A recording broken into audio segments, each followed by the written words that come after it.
बिस्मिल्लाहिर्रहमानिर्रहीम। अस्सलाम वालेकुम स्टूडेंट्स। हमने अपने पिछले सेशंस में एक टॉपिक था जिसका नाम है कॉस्ट अकाउंटिंग सिस्टम्स, वो मुकम्मल किया था। और उसमें हमने जॉब ऑर्डर कॉस्टिंग की बात की थी, हमने प्रोसेस कॉस्टिंग की बात की थी, हमने बैच कॉस्टिंग की बात की थी, फिर उसके बाद हमने जॉइंट प्रोडक्ट कॉस्ट की बात की थी, और साथ ही बाई प्रोडक्ट कॉस्टिंग की बात की थी, और आखिर में हमने सर्विस कॉस्टिंग की बात की। और हमने इन टॉपिक्स के लिहाज से हमने थ्योरेटिकल बैकग्राउंड भी कवर किया था, उसको न्यूमेरिकली डिस्कस किया था, न्यूमेरिकली सॉल्व भी किया था, और साथ साथ उनकी जितनी भी टेस्ट यूर अंडरस्टैंडिंग जो बुक में थी वो भी हमने मुकम्मल की थी। और मैंने इसी सिलसिले में आज का सेशन जो मैं करने वाला हूँ, इसमें मैं इन्हीं सारे टॉपिक्स के जितने भी एमसीक्यूज हैं उनको कवर करूँगा। और हम देखेंगे कि एमसीक्यूज को जितने भी हमने ये टॉपिक्स पढ़े हैं वो किस तरह हैं, और हमारे पेपर की तैयारी के लिहाज से वो कितने सफिशेंट है। तो आपने ये सेशन जो है ना वो बड़े गौर से सुनना है, क्योंकि ये एक ऐसा टॉपिक है जिसमें से एमसीक्यूज का जितने भी पेपर के एमसीक्यूज हैं वो सारे मैक्सिमम कवर होते हैं। और बहुत अहम अहम टॉपिक्स हैं, जैसे प्रोसेस कॉस्टिंग है, जैसे जॉइंट प्रोडक्ट कॉस्टिंग है। ये बहुत अहम टॉपिक्स हैं। और अपनी लेंथ के हिसाब से जॉब ऑर्डर कॉस्टिंग टॉपिक तो छोटा सा है, लेकिन इसमें से आपको लॉन्ग क्वेश्चंस भी जो है ना वो आते हैं पेपर में, और एमसीक्यूज भी आते हैं। तो हम इस टॉपिक को खास तौर पर कॉस्ट अकाउंटिंग मेथड्स की जितने भी एमसीक्यूज हैं वो हम बड़े कीनली इसको सॉल्व करेंगे। तो चलें स्टार्ट लेते हैं। आपके सामने ये एक स्लाइड नजर आ रही है कॉस्ट अकाउंटिंग मेथड्स के लिहाज से एमसीक्यूज। और मैंने ये एफ ACCA F2 की जो एमसीक्यूज की किट है, मैंने वहां से ये लिया है, और आप भी वहां से ले लें और हम ये मिलकर इसको सॉल्व करते हैं। तो चले स्टार्ट लेते हैं। 163 से स्टार्ट होते हैं हमारे जो एमसीक्यूज है ना, अपनी बुक की तरतीब के लिहाज से 163 से स्टार्ट होते हैं। तो ये आप भी पढ़ें और उसके बाद इसको सॉल्व करने की कोशिश करें। मैं भी आपको इसको सॉल्व करवा देता हूँ। तो चले पढ़े इसको। हम्म।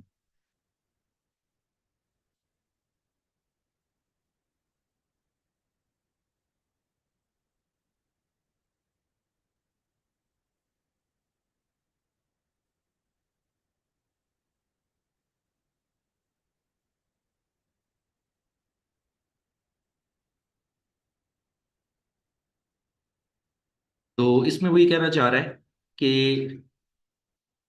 क्वेश्चन 163 में कि what is the total cost of job number 812। Job order costing के लिहाज से ये सवाल है, और उसमें एक जॉब की कॉस्ट पूछी गई है कि एक जॉब के ऊपर कुछ पैसे खर्च किए गए हैं, एक कस्टमर ने एक ऑर्डर दिया होगा, एक कस्टमाइज ऑर्डर दिया होगा। क्योंकि जॉब ऑर्डर कॉस्टिंग की डेफिनेशन ही यही है कि जब कभी भी हम किसी भी कस्टमर का उसकी मर्जी के मुताबिक ऑर्डर फुलफिल करते हैं या प्रोड्यूस करते हैं, तो उसके लिहाज से उसकी कॉस्टिंग भी अलग की जाती है। तो जब कभी भी किसी कस्टमर का स्पेशल ऑर्डर आता है, और स्पेशल ऑर्डर को फुलफिल करने के बाद जब उसकी प्रोडक्शन मुकम्मल हो जाती है, तो उसकी जब सेल्स प्राइस तय की जाती है तो सबसे पहले उसकी कॉस्ट कैलकुलेट की जाती है। और उसको कैलकुलेट करने के लिहाज से हमने अ, जो कॉस्ट कैलकुलेट करनी होती है उसमें हमें एक शीट बनानी पड़ती है, उसको हम जॉब ऑर्डर कॉस्ट शीट कहते हैं। इस सवाल के अंदर भी वही पूछी गई है। तो उसका फार्मूला क्या होता है मैं आपको यहाँ पर राइट डाउन कर देता हूँ। Cost of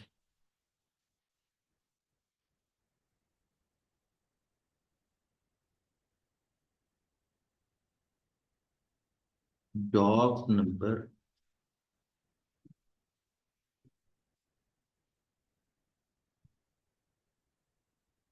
job number 812। ये 812 कॉस्ट की कॉस्ट कैलकुलेट करने जा रही है। तो सबसे पहले है आपकी मटेरियल कॉस्ट। मैं थोड़ा सा लफ्ज शॉर्ट करके लिखूंगा, आपने इसको जो है वो अपने तौर पर इसको मुकम्मल लफ्ज लिख लेने हैं। मटेरियल कॉस्ट है, ठीक है। मटेरियल कॉस्ट कितने की है आप देखिए जाए, 60 रुपये या $60 जो है वो मटेरियल कॉस्ट है, ठीक है। मैं यहाँ पर $60 लिख रहा हूँ, ठीक है। उसमें जमा करेंगे हम लेबर कॉस्ट।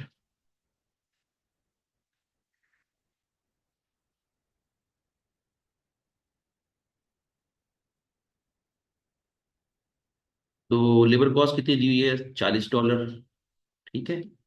ये उसमें जमा कर देंगे।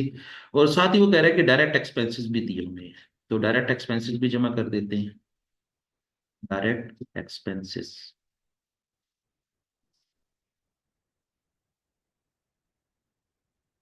और डायरेक्ट एक्सपेंसेस दिए हुए हैं $20।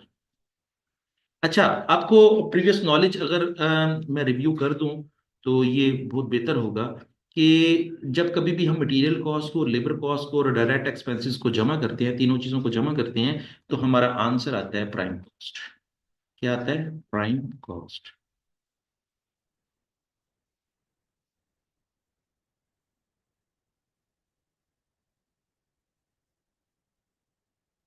और इस क्वेश्चन की कॉन्टेक्स्ट में हमारी जो प्राइम कॉस्ट है वो है $120। $120 है, ठीक है। अच्छा, अब प्राइम कॉस्ट के अंदर हम फैक्ट्री ओवरहेड कॉस्ट जमा कर देते हैं, तो वो टोटल फैक्ट्री कॉस्ट आ जाएगी। और उसके अंदर अगर हम जमा कर देते हैं नॉन प्रोडक्शन कॉस्ट, जो कि आपके सेलिंग एंड एडमिन एक्सपेंसेस होते हैं, वो जमा कर देते हैं, तो फिर वो हमारी टोटल जॉब की कॉस्ट आ जाएगी, ठीक है। तो अब हम जमा करते हैं ओवरहेड, एब्जॉर्ब ओवरहेड, एब्जॉर्ब।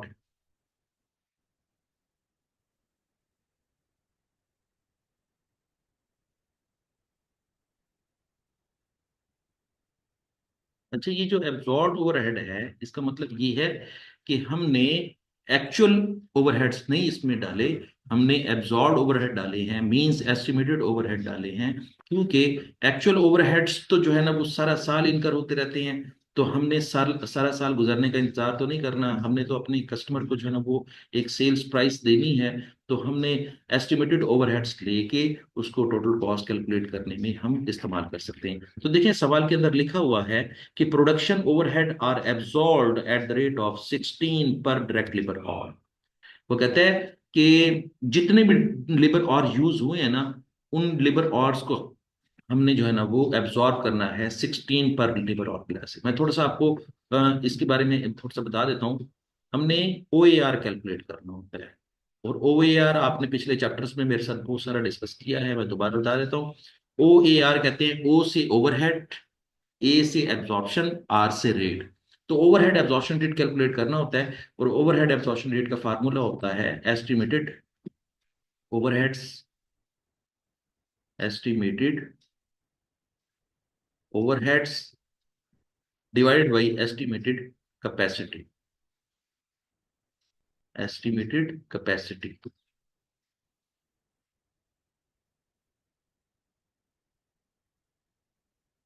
और एस्टिमेटेड कैपेसिटी जो होती है ना, ये फर्दर 5 मेथड्स के जरिए एस्टिमेटेड कैपेसिटी को यूज किया जा सकता है। वो 5 मेथड जो है ना वो हमने पिछले चैप्टर में डिस्कस किए थे, वो इधर बार बार डिस्कस करने की जरूरत नहीं है, मैंने सिर्फ इसका फार्मूला लिख दिया है ताकि आपको ये चीजें रिवाइज हो जाएं। एस्टिमेटेड ओवरहेड्स कितने हैं देखें जरा। हमने एस्टिमेटेड ओवरहेड को लेबर की बुनियाद पर जो है ना वो कैलकुलेट करना है। वो खुद भी कह रहे हैं कि डायरेक्ट लेबर की बुनियाद पर कैलकुलेट करना है। तो अब देखें डायरेक्ट लेबर के कितने पैसे अदा किए हैं, ₹40 अदा किए हैं, ठीक है। और हमारे पास डायरेक्ट लेबर के लिहाज से हाँ, डायरेक्ट लेबर के लिहाज से हमारे पास कितने हैं, ₹8 हमने अदा किए हैं, ठीक है।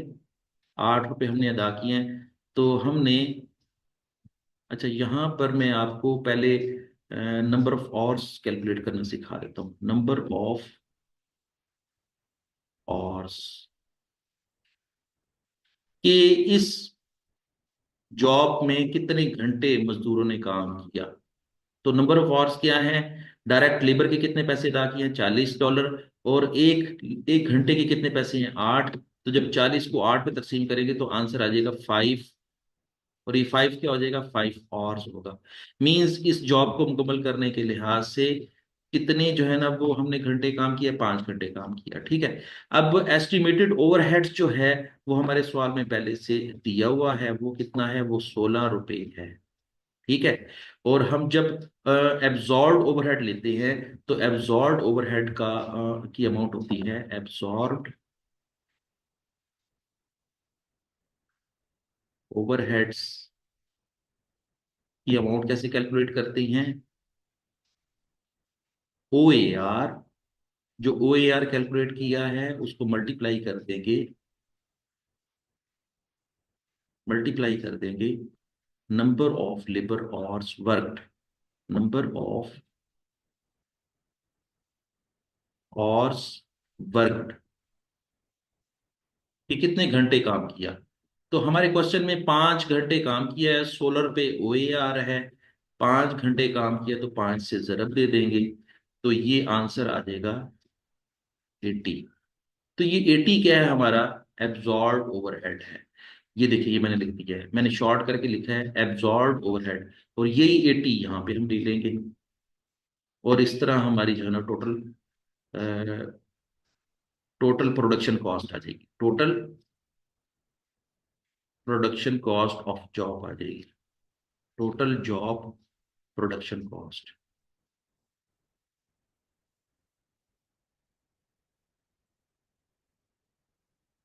ये हो जाएगी $200 हो जाएगी, ठीक है। अच्छा, ये $200 होगी, और इसमें जमा करना है अब हमने non production overhead cost, non production overhead cost, non production overheads. अच्छा, अब यहाँ पे वो कह रहा है कि नॉन प्रोडक्शन ओवरहेड जो है वो हमने किस तरह लेना है, 60% ऑफ प्राइम कॉस्ट। हमारे सवाल के अंदर जो ना प्राइम कॉस्ट कितनी दी हुई है, 120, 120 का 60% लेंगे तो वो बन जाएगा 72, $72, यही बन जाएगा $72। इसका मतलब ये है कि हमने नॉन प्रोडक्शन ओवरहेड कितने लेने हैं, 72, और अब हम इन दोनों को जमा करेंगे, 200 जमा 72, ये आंसर आ जाएगा 272। तो चूंकि उसने पूछा है कि जी टोटल जॉब कॉस्ट बताएं, तो टोटल जॉब कॉस्ट क्या हो जाएगी आपकी पूरी, टोटल जॉब कॉस्ट, और जॉब नंबर कौन सी है, 812।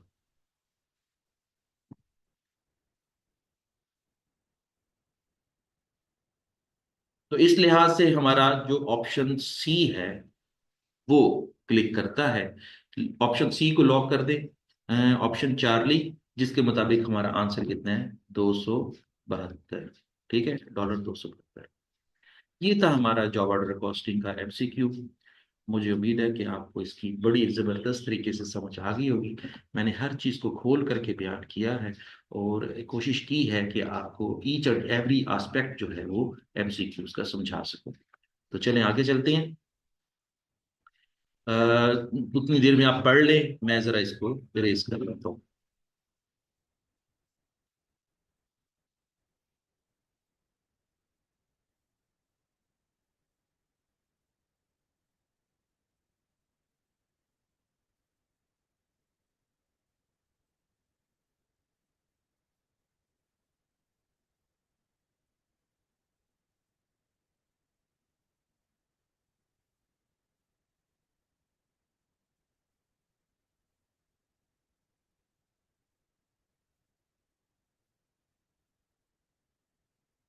अच्छा जी, 164 में क्या कह रहा है, which one of the following statement is incorrect. तो कहते हैं कि कौन सी स्टेटमेंट गलत है, अल्फा, बीटा, चार्ली या डेल्टा। और ये वाला जो सवाल है इसकी मतलब है कि अटेम्पटेशन उसी बुनियाद पर होगी कि अगर आपने थ्योरी जो है वो ड्यूरिंग लेक्चर जो है ना वो बड़े अच्छे तरीके से सुनी है और उसको अप्लाई भी किया है, तो फिर आप ये वाले सवाल का जवाब दे सकते हैं। हाँ, कुछ स्टूडेंट्स हैं ऐसे जो कि जो है ना वो तुक्का लगा के भी कर सकते हैं, लेकिन तुक्का लगाने वाली बातें नहीं है यहाँ पे। अकाउंटेंसी में जो है ना वो तुक्के नहीं लगते होते। तो आप जो है वो कोशिश करेंगे कि पहले आप इसके कॉन्सेप्ट्स बनाएं और फिर उसके बाद इस तरह के सवालों को हल करें। पहले वाला सवाल तो न्यूमेरिकल सवाल था, न्यूमेरिकल में तो जो है ना वो हमने फार्मूलाज का सहारा लेना होता है, लेकिन इसमें पूरी की पूरी जो है ना वो कॉन्सेप्ट्स का सहारा लेना है। तो देखते हैं कि कौन सी स्टेटमेंट जो है वो इनकरेक्ट है। Job cost are collected separately whereas process cost are averages. बिल्कुल ठीक कहा है कि जॉब कॉस्ट की जो जॉब कॉस्टिंग जो होती है वो अलग से जो है ना वो कलेक्ट की जाती है, एक जॉब ऑर्डर कॉस्ट शीट के जरिए कलेक्ट की जाती है। लेकिन वो कहना चाह रहा है कि प्रोसेस कॉस्टिंग में एवरेजेस यूज की जाती हैं, तो ये बिल्कुल ठीक बात है। अल्फा तो इसका जवाब नहीं है, क्योंकि अल्फा में जो है ना वो बिल्कुल सही बात कर रहा है, और हमने ये ढूंढना है कि अल्फा बीटा चार्ली और डेल्टा में से कौन सी स्टेटमेंट जो है ना वो गलत है।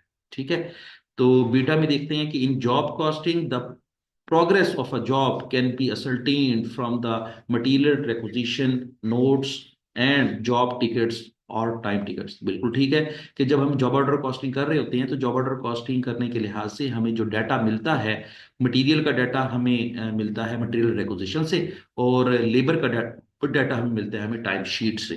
तो टाइम शीट के जरिए हम लेबर कॉस्ट कैलकुलेट कर सकते हैं, उधर से मटेरियल रिक्विजिशन से जो है मटेरियल कॉस्ट कैलकुलेट कर सकते हैं, और यही एक जरिया है जॉब ऑर्डर कॉस्टिंग में डाटा को जो है ना वो कैलकुलेट करने का और जॉब ऑर्डर कॉस्ट शीट को मुकम्मल करने का। तो ये वाली स्टेटमेंट भी बिल्कुल ठीक लिखी हुई है।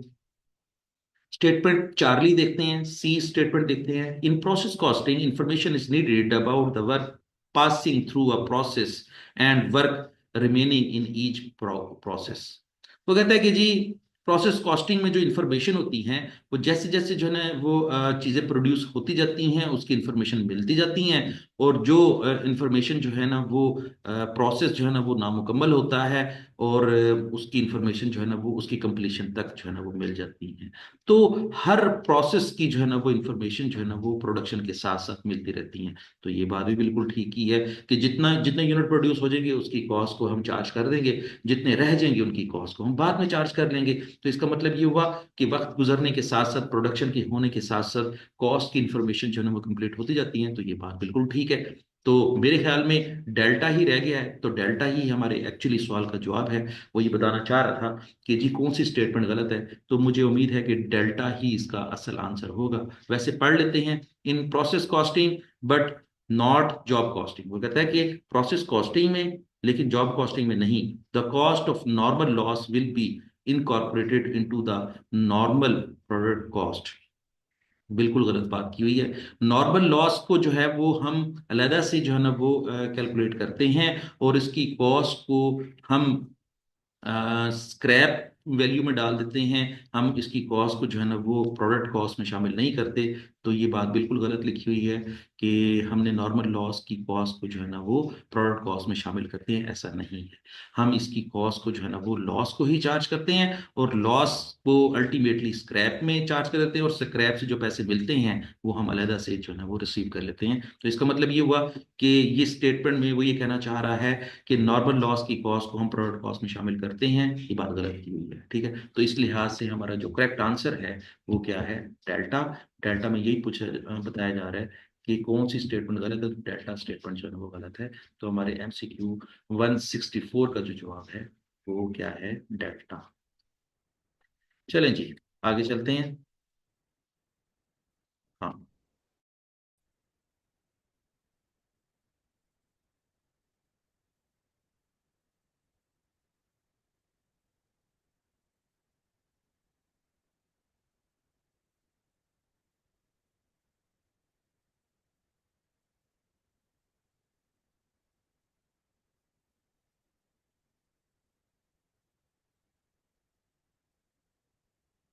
ओके। ये कोई मेरे ख्याल इंटरप्शन हो गई थी इंटरनेट में, तो हम वहीं से शुरू करते हैं जहाँ से हमने ब्रेक लिया था। वो कहते हैं कि the following data are to be use for the question 165 and 166। वो कहता है कि जी ये जो 165 और 166 है इसको सॉल्व करने के लिए ऐसे ये वाला डाटा काम आएगा। मैं आपको बता देता हूँ ताकि जो है ना ये आपको इशू ना आए। यहाँ से लेके यहाँ तक का जो डाटा है वो आप यूज करेंगे 165 के लिए और 166 के लिए। ठीक है, तो चले पढ़ते हैं। वो कहता है a firm uses job costing. ये फिर दोबारा जो है ना वो जॉब ऑर्डर कॉस्टिंग का सवाल आ गया। And recovers overhead on a direct labour cost basis. लें जी, आपको शुरू में ही आपको मालूमात दे दी हैं कि जो हम एफ ओ एच एब्जॉर्ब करेंगे या ओवरहेड्स एब्जॉर्ब करेंगे, वो किसकी बुनियाद पर एब्जॉर्ब करेंगे? डायरेक्ट लेबर कॉस्ट की बुनियाद पर एब्जॉर्ब करेंगे। ठीक हो गया? अच्छा, तो क्या है? Three jobs were worked. तीन जॉब्स के ऊपर काम हो रहा था, job one, job two and job three. इन तीनों जॉब्स के ऊपर काम हो रहा है। और वो कहना चाह रहा है during a period the detail of which were opening work in process job one का $8500 है। इस तरीके से इसी जॉब वन के ऊपर मटेरियल कितना खर्च हुआ? 17,150। इसी जॉब पे जो है ना ₹12,500 की लेबर खर्च हुई है। अब जरा जॉब नंबर टू पे देखें। जॉब नंबर टू का ओपनिंग वर्क इन प्रोसेस नहीं है, ओके, लेकिन उसके ऊपर मटेरियल लगा है ₹29,025 का और उसके ऊपर लेबर लगी है ₹23,000 की। अब थ्री पे आते हैं, तो थ्री की ओपनिंग इन्वेंट्री है, ओपनिंग वर्क इन प्रोसेस है 46,000, लेकिन उसके ऊपर मटेरियल खर्च नहीं हुआ, जीरो लिखा हुआ है, और लेबर खर्च हुई है ₹4500 की। ठीक है? अब देखें, ये इस पूरे के पूरे डाटे के अंदर आपको कहीं पे भी ओवरहेड्स नजर नहीं आ रहे। तो ओवरहेड्स को जो है ना वो आपने खुद एब्सॉर्ब करना है, और खुद एब्सॉर्ब करने के बाद आपका डाटा मुकम्मल हो जाएगा। मजीद पढ़ते हैं क्या लिखा हुआ है। The overheads for the period were exactly budgeted of 140,000। 1,40,000 जो है ना एस्टिमेटेड ओवरहेड्स हैं। अभी मैंने आपको पिछले सवाल में जो है ना वो ओ ए आर कैलकुलेट करना सिखाया था, और ओ ए आर में मैंने फार्मूला लिख कर दिखाया था एस्टिमेटेड ओवरहेड्स एक। तो वो एस्टिमेटेड ओवरहेड जो है ना इस सवाल में 1,40,000 है। और फिर मैंने डिवाइड किया था एस्टिमेटेड कैपेसिटी को। तो एस्टिमेटेड कैपेसिटी का मतलब ये है कि जी आपने किसकी बुनियाद पर जो है ना वो ओवरहेड्स को एब्जॉर्ब करना है। तो ये इस सवाल में मेंशन किया हुआ है कि डायरेक्ट लेबर कॉस्ट की बुनियाद पर आपने एब्जॉर्ब करना है। तो यहाँ पर देखें, आपकी डायरेक्ट लेबर कॉस्ट जो सवाल में दी हुई है, ये देखें, ये मैं आपको हाईलाइट करता हूँ। ये ये आपकी डायरेक्ट लेबर कॉस्ट है। इन सारों को जमा कर लें, इनको सारों को जमा करते हैं तो वो बनता है, मैं जरा करता हूँ उसको, 12,500 जमा 23,000 जमा 4500, ये बनता है 40,000। हमारी डायरेक्ट लेबर कॉस्ट कितनी है? 40,000। ठीक है?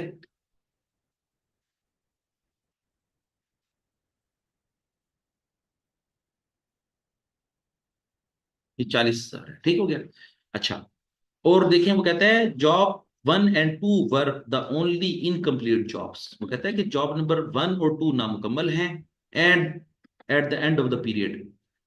इसका मतलब क्या हुआ? जॉब नंबर थ्री मुकम्मल हो चुकी है। ये बात ज़हन में रखनी है आपने कि job number one and two नामुकम्मल जॉब्स हैं, अभी इनके ऊपर मजीद पैसे खर्च होंगे, अभी मजीद इनके ऊपर टाइम लगेगा, अभी मजीद इसके ऊपर प्रोडक्शन करेंगे, तो फिर वन और टू मुकम्मल हो जाएगा। इसी का ही मतलब ये है कि वन और टू जो है ना वो नामुकम्मल जॉब्स हैं, इनकम्प्लीट जॉब्स हैं।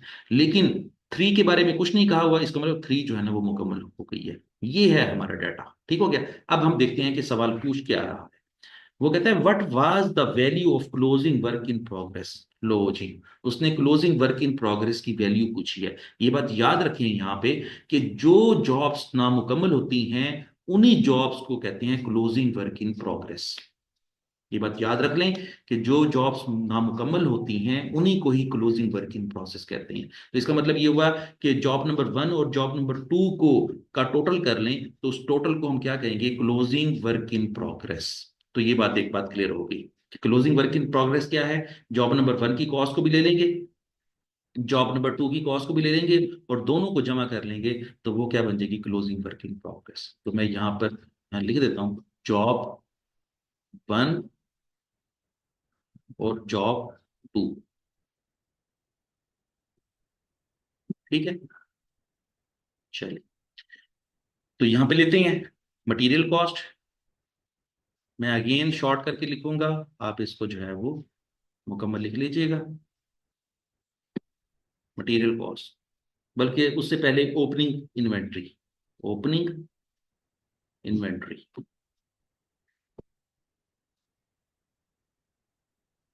ओपनिंग इन्वेंट्री कितनी कितनी है? 8500 इसकी है,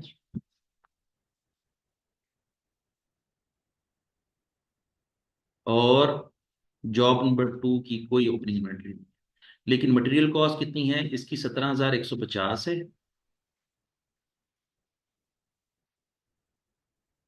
और जॉब नंबर 2 की जो है 29,025 है। ठीक है,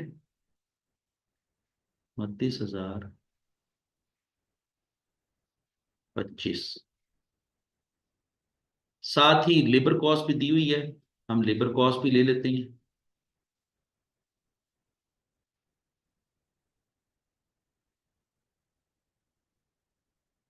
लेबर कॉस्ट 12,500 दी हुई है जॉब 1 की। एज इट इज जिस तरह सवाल में लिखा हुआ है हम एज इट इज ले लेते हैं। ठीक है, और जॉब नंबर 2 की जो है वो लेबर कॉस्ट है $23,000। चलिए, ये तो हो गया। अब हमने ओवरहेड्स लेने हैं, ओवरहेड्स। और ओवरहेड जो है ना वो हमने एब्जॉर्ब करने हैं on the basis of direct labour cost. तो देखें जरा, पहले हम ओ ए आर कैलकुलेट करते हैं यहाँ पे। O A R is equal to estimated overheads कितने हैं, मैंने अभी थोड़ी देर पहले बताया, 1,40,000 क्वेश्चन में दिए हुए हैं। जो मैंने एंड पे ये जो हाईलाइट किया भाई, ये हाईलाइट किया भाई, ये आपके एस्टिमेटेड ओवरहेड्स हैं। और एस्टिमेटेड लेबर कॉस्ट कितनी है, 40,000। ये अभी हमने थोड़ी देर पहले कैलकुलेट की है। ये देखें, ये 40,000 पे हमारी लेबर कॉस्ट है, और यही हमारी एस्टिमेटेड लेबर कॉस्ट है। जब इसको डिवाइड करते हैं तो हमारा आंसर आता है 3.5।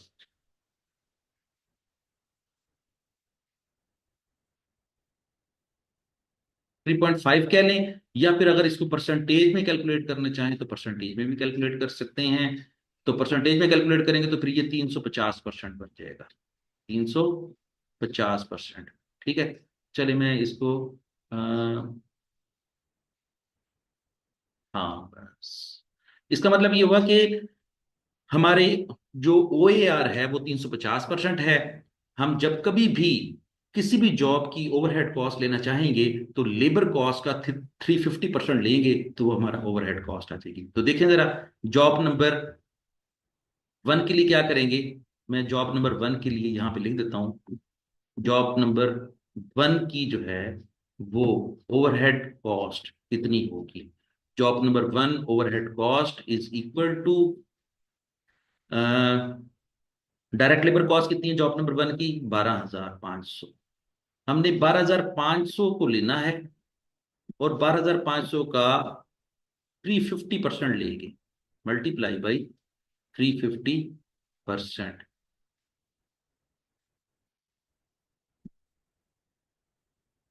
12,500 को 350% लेंगे तो वो बनेगा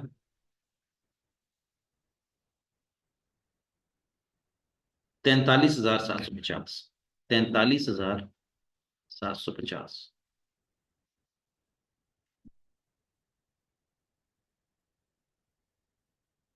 दोबारा सुन लें ताकि जो है ना ये आपको अच्छी तरह समझ आ जाए। उसने कहा है कि ओवरहेड्स की अमाउंट नहीं है, ओवरहेड्स की अमाउंट हमें खुद मालूम करनी पड़ेगी। और वो कहता है कि ओवरहेड्स को मालूम करने के लिए हमने बेस बनानी है, कि हमें कैलकुलेट करना पड़ेगा O A R, overhead absorption rate calculate करना पड़ेगा। और ओवरहेड एब्जॉर्प्शन रेट को कैलकुलेट करने के लिहाज से हमारे पास जो डाटा है वो है एस्टिमेटेड ओवरहेड्स दिए हुए हैं 1,40,000, और एस्टिमेटेड लेबर कॉस्ट दी हुई है, अमाउंट की सूरत में दी हुई है 40,000। जब कभी भी डायरेक्ट लेबर कॉस्ट अमाउंट की सूरत में दी होती है तो फिर उसका आंसर जो है ना वो परसेंटेज में कैलकुलेट होता है। और जब कभी भी डायरेक्ट लेबर और की बुनियाद पर जो है ना वो हमें ओएआर कैलकुलेट करते हैं तो फिर पर और जॉब आता होता है। तो इस क्वेश्चन में चूंकि अमाउंट दी हुई है, लेबर कॉस्ट की अमाउंट दी हुई है, इसलिए हमारा आंसर जो है ना 350% है। और 350% का मतलब ये है कि जब कभी भी हम इसी जॉब के ओवरहेड्स कैलकुलेट करेंगे तो हम क्या करेंगे, ओवरहेड्स की अमाउंट का 350% ले लेंगे, तो वो ओवरहेड्स की अमाउंट बन जाएगी। ठीक है, अब यहां पर देखें 12,500 हमारी लेबर कॉस्ट है, 12,500 का हमने 350% लिया तो वो 43,750 आ गया। ये जॉब नंबर 1 के ओवरहेड्स हैं। अब हम जॉब नंबर 2 के ओवरहेड्स की बात करते हैं।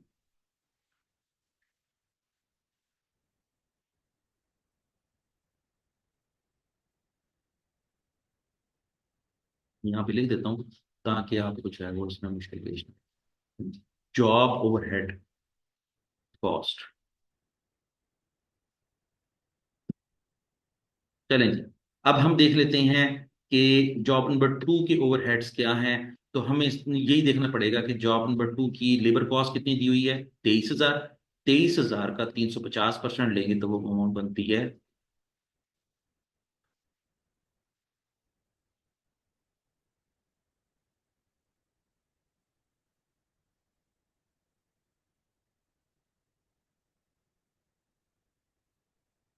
23,000 जरूर 350%, ये बनेगी 80,500।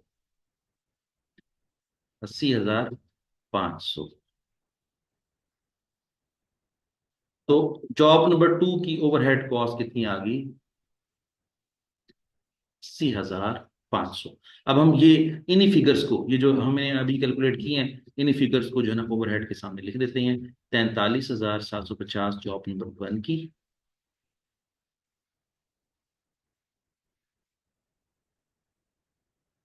और जॉब नंबर 2 की है 80,500।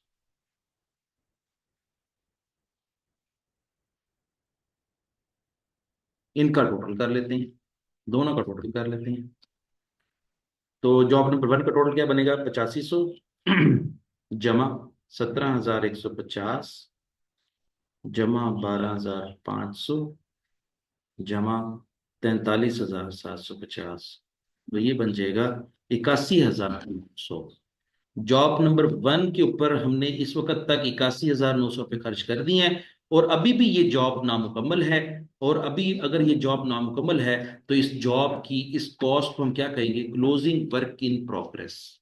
Closing work in progress, job number 1।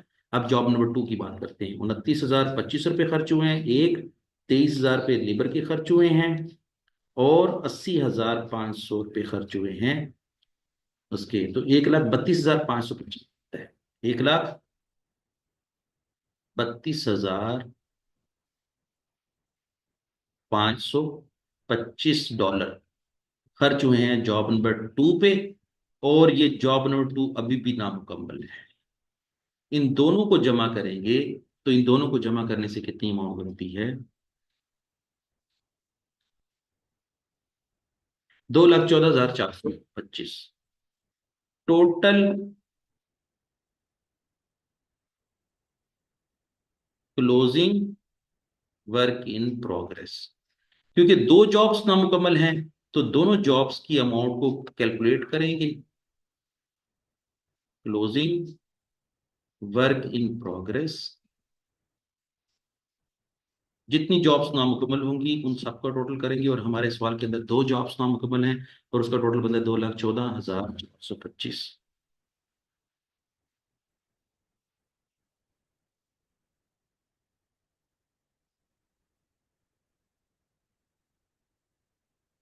तो इस लिहाज से हमारी जो ऑप्शन डी है वो लॉक होती है। अब हम ये कह सकते हैं कि देर देर वर 3 jobs. Job number 3 was complete, job number 1 and job number 2 was incomplete, and the total amount of closing work in process considered as the total of incomplete jobs। कि जॉब नंबर 1 और जॉब नंबर 2 पे जितने पैसे खर्च हुए हैं, इन सारों का टोटल करेंगे तो वो क्लोजिंग वर्क इन प्रोग्रेस कहलाएगा। और वो कितना बनता है? 2,14,425। और हमारी ऑप्शन डी जो है वो इस लिहाज से बिल्कुल फिट इन हो रही है, और हमारा जो करेक्ट आंसर है वो है डेल्टा। चले, यहां तक देख लें इसको। मुझे उम्मीद है कि आपको ये सारा अच्छी तरह समझ आ गया होगा। अब हम आगे चलते हैं, बल्कि थोड़ा सा मैं 166 को यहीं पर पढ़कर जवाब दे देता हूँ। वो कहता है कि job number 3 was completed during the period. Job number 3 मुकम्मल हो गई, and consisted of 2400 identical circuits board. और वो जो जॉब नंबर 3 थी ना, उसमें हमने सर्किट्स बनाने थे, आइडेंटिकल सर्किट्स बनाने थे, तो वो 2400 बन के निकल आए हैं। वो कहता है the firm add 50% to the total production cost to arrive a selling price. Selling price को कैलकुलेट करने के लिहाज से वो कहता है कि जितनी भी पैसे खर्च हुए ना जॉब नंबर 3 पे, उसकी कॉस्ट के अंदर शामिल कर लेते हैं प्रॉफिट मार्जिन, और प्रॉफिट मार्जिन जब ऐड कर देते हैं तो फिर वो आंसर क्या बन जाता है? सेलिंग प्राइस बन जाती है। तो अब हम इसके ऊपर थोड़ा सा काम करते हैं। मुझे उम्मीद है कि आपको जो है ना ये आसानी से समझ आ जाएगा, और आप इसकी प्रैक्टिस भी बड़े अच्छी तरीके से कर लेंगे। तो हमें सबसे पहले तो ये देखना पड़ेगा कि जॉब नंबर 3 के ऊपर कितने पैसे खर्च हुए हैं। कॉस्ट ऑफ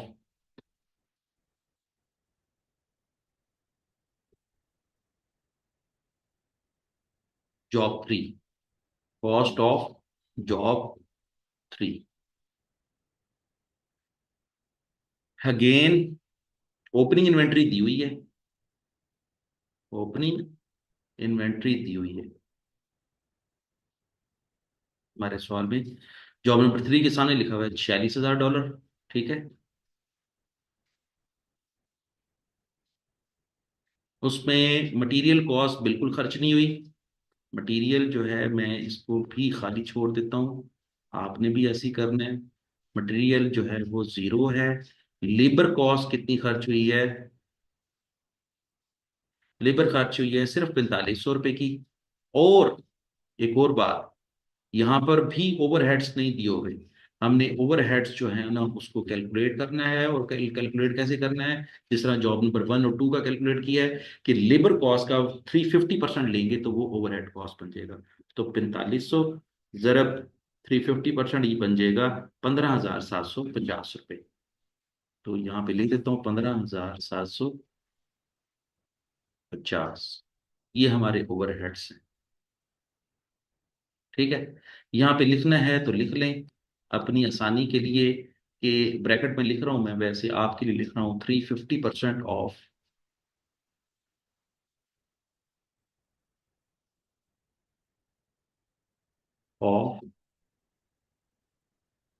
4500, या फिर लिख दें 350% ऑफ डायरेक्ट लेबर कॉस्ट। और ये यहाँ पर ब्रैकेट बंद कर देता हूँ। अब देखिए टोटल कॉस्ट कितनी बन गई। जॉब नंबर 3 की टोटल कॉस्ट कितनी बन गई? 46,000 जमा 4500 जमा 15,750, ये टोटल कॉस्ट बन गई 66,250। अब देखें जरा, 66,250 रुपये जॉब नंबर 3 की टोटल कॉस्ट है। और इसमें सुने कि 66,250 रुपये खर्च खर्च करके हमने कितने सर्किट बोर्ड बनाए हैं? 2400 सर्किट बोर्ड बनाए हैं टोटल कॉस्ट। अच्छा, तो वो ये कहना चाह रहा है कि ये तो है कॉस्ट, और सेल्स प्राइस क्या होती है मैं यहीं पर ही मेंशन कर देता हूँ। ये यहां पे मेंशन कर देता हूँ कि सेल्स प्राइस का फार्मूला क्या होता है? Sales price is equal to cost plus profit. अब हमारे सवाल के अंदर कॉस्ट तो हमने कैलकुलेट कर ली है, अब हमें प्रॉफिट कैलकुलेट करना पड़ेगा। और प्रॉफिट कैलकुलेट करने के लिहाज से कैसे कैलकुलेट करेंगे? हमारी कॉस्ट है 66,250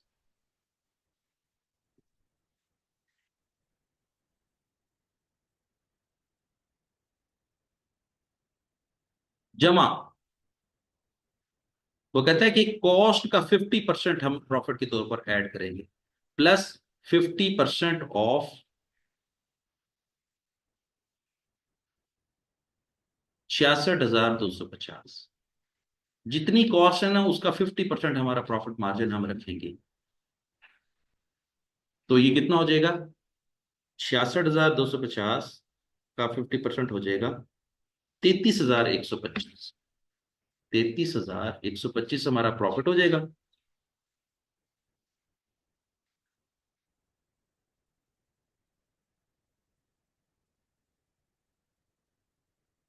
और प्रॉफिट जमा कॉस्ट क्या हो जाएगी? सेल्स प्राइस हो जाएगी 66,250। तो ये हो जाएगी हमारी टोटल सेल्स प्राइस हो जाएगी 99,375। 99,375 हमारी क्या हो जाएगी? Sales price. हम 66,250 रुपए की चीज कितने में बेचेंगे? 99,375 में बेचेंगे। ठीक है, अच्छा अब मजीद सुने कि अगर 99,375 रुपये का माल बेचेंगे तो कितने सर्किट बोर्ड बेचेंगे?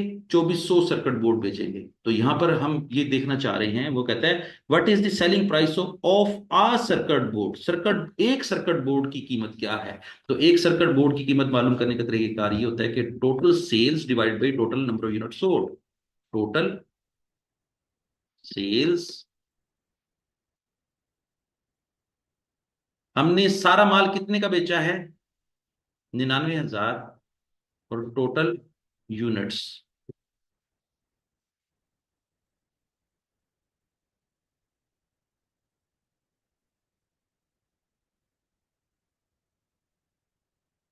तो आप फार्मूला इनपुट करते हैं। 99,375 का माल बेच दिया है हमने। और कितने यूनिट बेचे हैं? 2400 यूनिट बेचे। ठीक है, तो 2400 पे डिवाइड करेंगे तो आंसर हमारा आ जाएगा तकसीम 2400। आंसर हमारा आएगा 41.41। 41.41। हमने एक यूनिट कितने का बेचा है? $41.41। तो इस लिहाज से हमारा कौन सा आंसर जो है ना वो क्लिक कर रहा है? Answer number Charlie. Option Charlie जो है वो हमारी बिल्कुल एग्जैक्ट ऑप्शन है। और इसके जरिए हमने इसका आंसर अराइव कर लिया।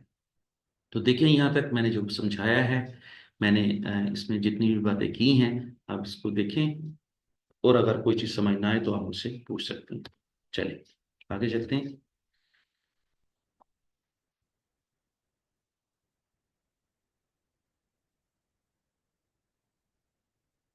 168। चलिए मैं पहले वाला इरेज कर देता हूँ। 168।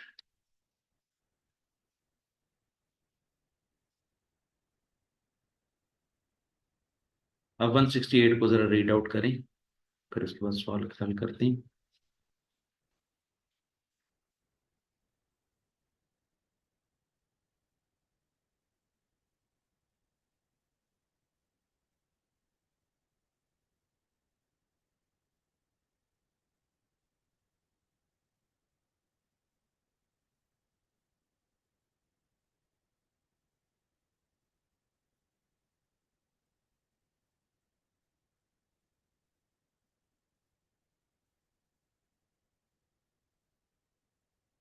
अच्छा जी, तो कहता है ABC manufacturing product x in a single process. Normal loss scrap in the process is 10% of the output, and scrap units can be sold off for 4 per unit। वो कहता है कि 10% जो है ना वो नॉर्मल लॉस होगा। जितना भी इनपुट होगा उसका 10% जो है वो, बल्कि आउटपुट का 10% जो है वो नॉर्मल लॉस होगा। In period 8 there was no opening inventory and no closing inventory. Opening inventory और क्लोजिंग इन्वेंट्री नहीं है इस सवाल में। Process cost of the direct material, direct labour and the production overhead total 1,84,800 है। जो टोटल इनपुट कॉस्ट है ना वो 1,84,800 है। Input to the process in the month was 13,200। वो कहता है कि इनपुट कितनी है? 13,200 है। कितने यूनिट से काम स्टार्ट किया? 13,200 से काम स्टार्ट किया। और 13,200 के ऊपर कितने पैसे खर्च किए? $1,84,800 खर्च किए हैं। ये देखिए, ये $1,84,800 हमारी टोटल इनपुट कॉस्ट है। और इन्हीं, ये जो कॉस्ट इनकर की है हमने कितने यूनिट्स पर खर्च की है? 13,800 यूनिट्स पर खर्च की है। ठीक हो गया। अब यहां पर सवाल क्या पूछ रहा है? वो कहता है what was the cost per unit produced. एक यूनिट की कॉस्ट क्या है? तो ये बात याद रख लें कि जब कभी भी हमें एक यूनिट की कॉस्ट कैलकुलेट करनी होती है तो उसका फार्मूला होता है। और वो फार्मूला क्या है? Average cost, average cost is equal to input cost, input cost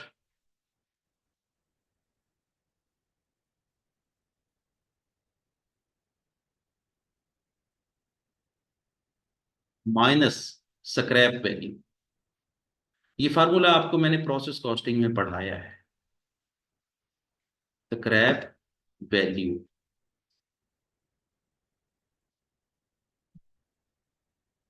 divided by input units, input units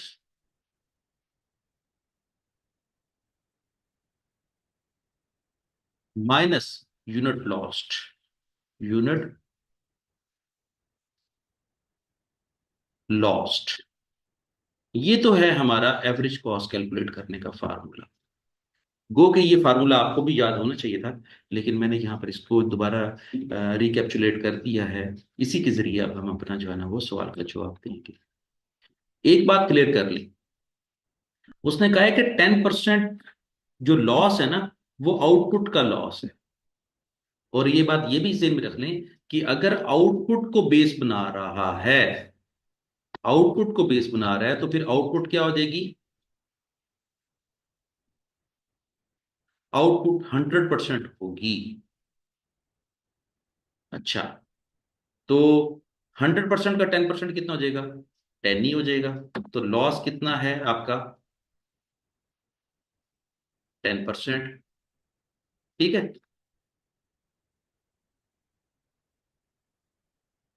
अगर हमारी आउटपुट है 100% और लॉस है 10%, तो जरा याद करें, हमने प्रोसेस अकाउंट बनाना सीखा था।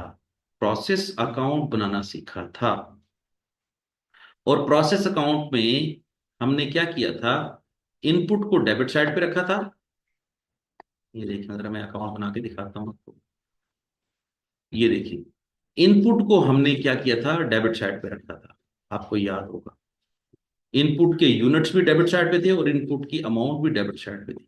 ठीक है। और आउटपुट को जो है ना हमने क्रेडिट साइड पे रखा था। ठीक है ना। आउटपुट को हमने क्रेडिट साइड पे रखा था और नॉर्मल लॉस को भी हमने क्रेडिट साइड पे रखा था। अच्छा, अब मैं यहां पर आपको एक चीज समझाना चाह रहा हूं, वो ये है कि हमारी जो लॉस है वो 10% है, हमारी आउटपुट 100% है। तो फिर हमारी इनपुट की परसेंटेज क्या होगी? इनपुट की परसेंटेज क्या होगी? 110। और यही 110 जो है वो डेबिट साइड पे होगी। ठीक है। अगर यही 110 डेबिट साइड पे है, तो फिर 110 इनपुट जो है वो आपका बैलेंसिंग फिगर कितना होगा? 110% होगा। मैंने ये छोटी सी वर्किंग की है आपके लिए, क्योंकि हमारे इस क्वेश्चन के अंदर हमें इनपुट के लिहाज से कोई फिगर नहीं दी हुई थी, तो हमने फिगर को कैलकुलेट करना था। अब जरा देखें, अगर इनपुट के यूनिट्स हैं 13,200, तो 13,200 वो कितने परसेंट के बराबर होंगे? 13,200 वो कितने परसेंट के बराबर होंगे? 110% के बराबर होंगे। 110% के बराबर होंगे। अगर हमें वो ये कहता है कि जी 10% ऑफ आउटपुट जो है वो हमारा अ, नुकसान हो गया है, तो अब हम क्या करेंगे कि हमारे पास आउटपुट की तो कोई फिगर नहीं है, आउटपुट की तो कोई फिगर नहीं है, लेकिन आउटपुट की परसेंटेज हमारे पास है। तो हम क्या करेंगे कि हम अ, इसी इसी के जरिए पहले आउटपुट कैलकुलेट करते हैं। 13,200 का आउटपुट कितना है? 13,200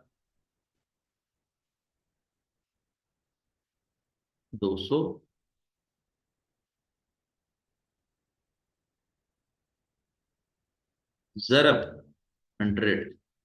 100 से मल्टीप्लाई क्यों किया है? क्योंकि आउटपुट की परसेंटेज हमने एज्यूम की थी कि ये 100% है। ये देखें, ये 100% है। और टोटल कितनी परसेंटेज थी? 110% थी। तो इसका मतलब क्या हुआ? हमारी 13,200 में से आउटपुट कितनी है? मैं अभी कैलकुलेट करता हूँ। 13,200 जरब 100 तकसीम 110, तो हमारी आउटपुट है 12,000 यूनिट्स। हमारी आउटपुट कितनी है? 12,000 यूनिट्स है। ठीक है। अब जरा देखें, अगर हमारी आउटपुट 12,000 यूनिट्स है, तो फिर हमने अभी थोड़ी देर पहले क्या कहा था कि 10% ऑफ आउटपुट जो है वो क्या है? नॉर्मल लॉस है। तो इसका मतलब ये हुआ कि हमारा नॉर्मल लॉस कितना होगा? 12,000 यूनिट्स का 10% बन जाएगा 1,200 यूनिट। इसका मतलब ये हुआ कि 1,200 यूनिट हमारा लॉस हुआ है और 12,000 यूनिट हमारे प्रोड्यूस हुए हैं। 12,000 इसी इसी अकाउंट में ये सारी चीजें पुट करके देखें तो सारा पता चल जाएगा हमारी आउटपुट कितनी है? 12,000। और नॉर्मल लॉस कितना है? 1,200। और हमारी इनपुट क्या हो जाएगी? 13,200। 13,200 और ये भी 13,200। ठीक है, तो हमने इसको भी टैली कर दिया और ये बात पता चल गई कि हमारे जो यूनिट लॉस हुए हैं वो 1200 यूनिट्स हैं। ठीक है, ये सारे का सारा गोरख धंधा इसलिए किया है क्योंकि यहाँ पे सवाल के अंदर ना नॉर्मल लॉस की वैल्यू दी हुई है, ना आउटपुट की वैल्यू दी हुई है, ना हमें जो है ना वो किसी चीज की वैल्यू दी हुई है, लेकिन हमने जो है ना वो चूंकि पर यूनिट कॉस्ट कैलकुलेट करनी है, तो पर यूनिट कॉस्ट के लिहाज से अब हमारे पास जो है ना वो चीजें मुकम्मल हो गई हैं। अब हमारी इनपुट कॉस्ट कितनी दी हुई है इस सवाल के अंदर, ये जरा लिखते हैं। इनपुट कॉस्ट है 1,84,800 माइनस स्क्रैप वैल्यू। ये क्या लिखा हुआ है? स्क्रैप वैल्यू लिखा हुआ है। ठीक है, अब ये स्क्रैप वैल्यू की जो अमाउंट कैलकुलेट करनी वो कैसे करनी है?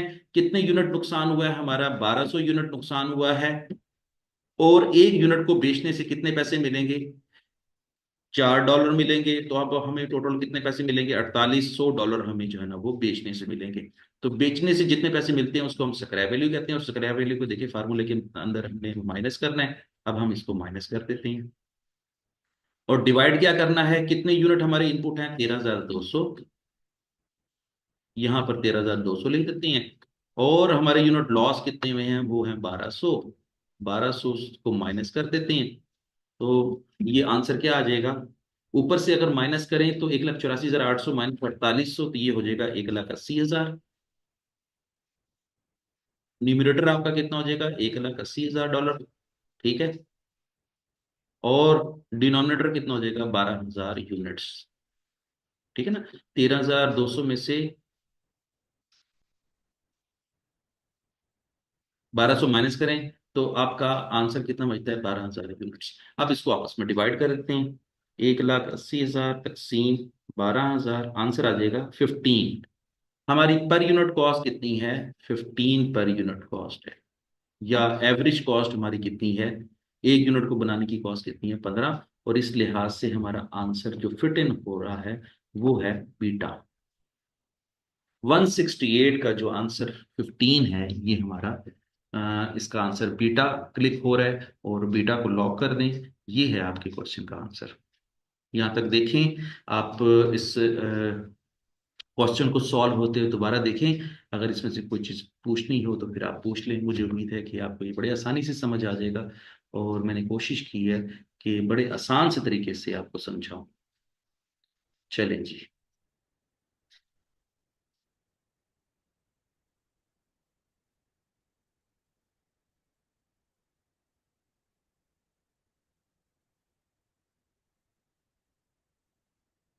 ये जो मैंने टी अकाउंट बना के आपको सिखाया है ना अभी, 100%, 10%, 110%, फिर उनकी वैल्यूज पुट करके दिखाई हैं, तो ये बिल्कुल वही तरीका है जो कि हमने बुक के अंदर जब क्वेश्चन सॉल्व कर रहे थे, तो बिल्कुल वही तरीका मैंने अपनाया है। ठीक है।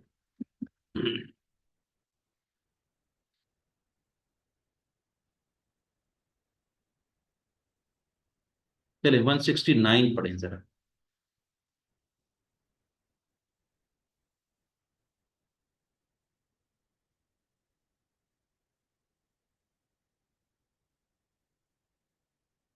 169, a company uses process costing to value its output.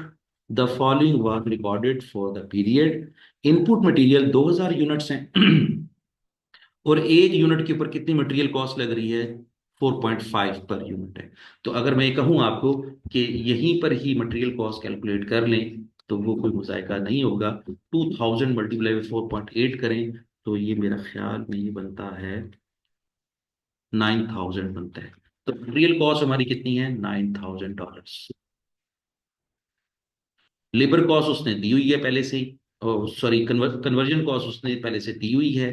ठीक है, नॉर्मल लॉस उसने दिया हुआ है 5% ऑफ इनपुट वैल्यू, और हमारा जो नॉर्मल लॉस है वो 5% लेना है। ठीक है, और 5% किसका लेना है? इनपुट वैल्यू का। और इनपुट क्या है आपकी? 2000 यूनिट्स है। तो क्या करेंगे? नॉर्मल लॉस के यूनिट्स भी कैलकुलेट कर लेते हैं।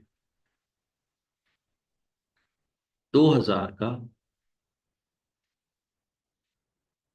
5% हमारा नुकसान हो जाएगा, मेरे ख्याल में ये 100 यूनिट्स हो जाएगा। 2000 मल्टीप्लाई बाई 5%, तो ये 100 यूनिट्स हमारा नुकसान हुआ है। ठीक है। और हमारी आउटपुट क्या हो जाएगी? 2000 में से 100 यूनिट तो नुकसान हो गया, तो माइनस कर देंगे तो बाकी कितना हो जाएगा? हमारी आउटपुट हो जाएगी 1900 यूनिट्स। 1900 यूनिट्स मैं यहाँ पे लिख देता हूँ आउटपुट।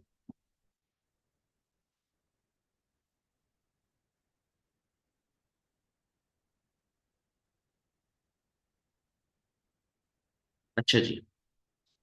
अब वो साथ ही वो कह रहे हैं कि एबनॉर्मल लॉस भी है हमारा 150 units, 150 unit normal abnormal loss है। फिर वो कह रहे हैं देयर वाज नो ओपनिंग और closing inventory. Okay, opening inventories और एंडिंग इन्वेंट्री नहीं है। What was the valuation of 1 unit of output? वो कहता है कि एवरेज कॉस्ट कैलकुलेट करें। अगेन वही फार्मूला लगेगा। मैं इस फार्मूले को दोबारा नहीं लिखूंगा, सिर्फ मैं इसको सॉल्व कर देता हूँ, क्योंकि फार्मूला मैंने पहले भी लिखवाया है पिछले सवाल में। अच्छा जी, जरा इनपुट की कॉस्ट बताएं। इनपुट की कॉस्ट कैसे कैलकुलेट करेंगे? 9000 रुपये मटेरियल कॉस्ट जमा 13340 रुपये कन्वर्जन कॉस्ट। तो टोटल इनपुट कॉस्ट कितनी हो जाएगी? 22340। 22340। और हमने जो नॉर्मल लॉस किया था 100 यूनिट, उसको कितने का बेचा है? 1 यूनिट कितने का बेचा है? 3 रुपए का बेचा है।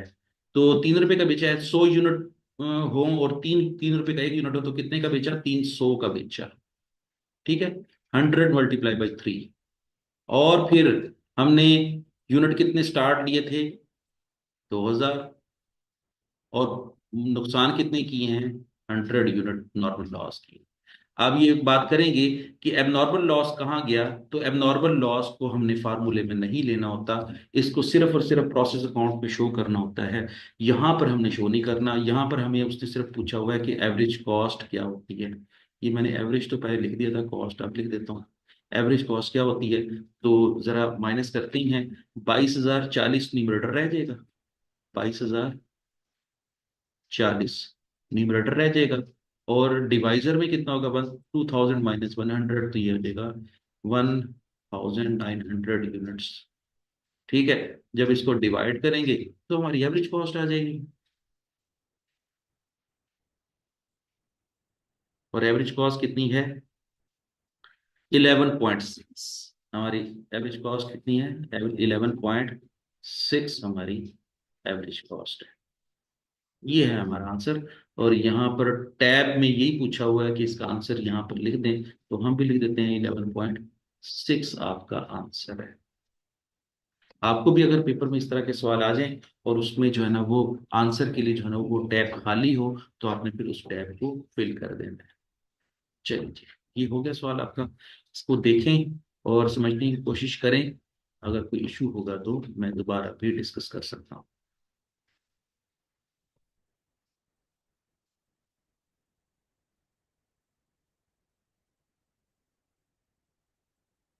चलें जी, आगे चलते हैं।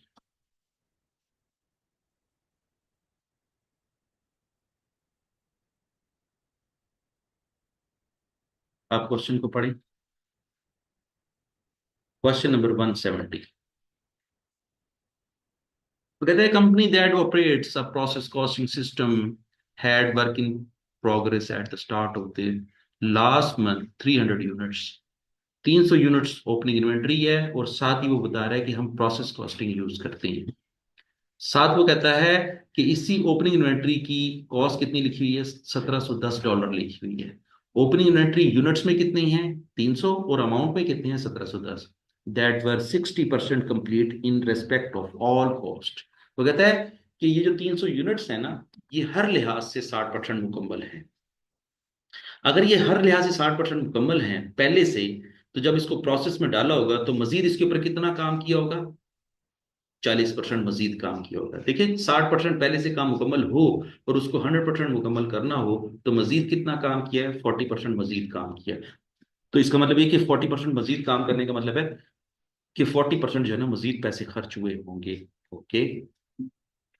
Last month a total of 2000 units were completed and transferred to the finished goods warehouse। वो कहता है कि जी पिछले महीने 2000 यूनिट्स मुकम्मल हुए हैं, और उसको मुकम्मल करके हमने फिर उसको स्टोर रूम में भिजवा दिया। यहाँ पर ये बात मैं आपको अभी से ही बता देता हूँ कि ये जो 2000 यूनिट्स मुकम्मल करके स्टोर रूम में भिजवाई है ना, मतलब फिनिश गुड स्टोर रूम में भिजवाई है, इस 2000 के अंदर वो 300 यूनिट भी शामिल हैं जो कि ओपनिंग इन्वेंट्री के हैं। तो इसका मतलब ये हुआ कि 1700 यूनिट इस प्रोडक्शन में मुकम्मल किए हैं, और 300 यूनिट्स वो मुकम्मल किए हैं जो पिछले वर्क इन प्रोसेस में पड़े हुए थे। तो ये बात याद रखनी है आपने। नए यूनिट्स कितने मुकम्मल किए हैं? 1700। पुराने कितने यूनिट्स मुकम्मल किए? 300। दोनों को मिला के कितने यूनिट्स मुकम्मल किए हैं? 2000 यूनिट्स मुकम्मल किए हैं। ये बात याद रखनी है, ठीक है। अच्छा, फिर वो क्या कहता है? The cost per equivalent unit for cost arising last month was 10। लो जी, उसने जो है ना वो पर यूनिट कॉस्ट तो कैलकुलेट करके दी हुई है। वो कहता है कि एक यूनिट की कॉस्ट कितनी है? 10 रुपए है। The company uses the FIFO method of cost allocation. लो जी, वो कहना चाह रहा है कि हमारी कंपनी फाइफो मेथड यूज करती है। फाइफो मेथड यूज करती है।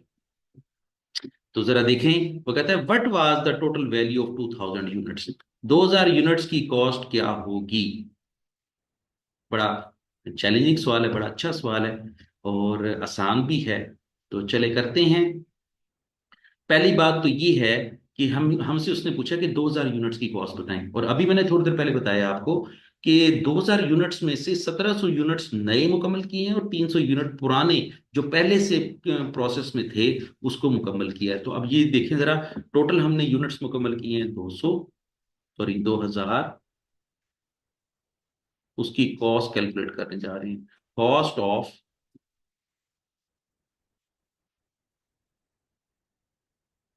2000 यूनिट्स।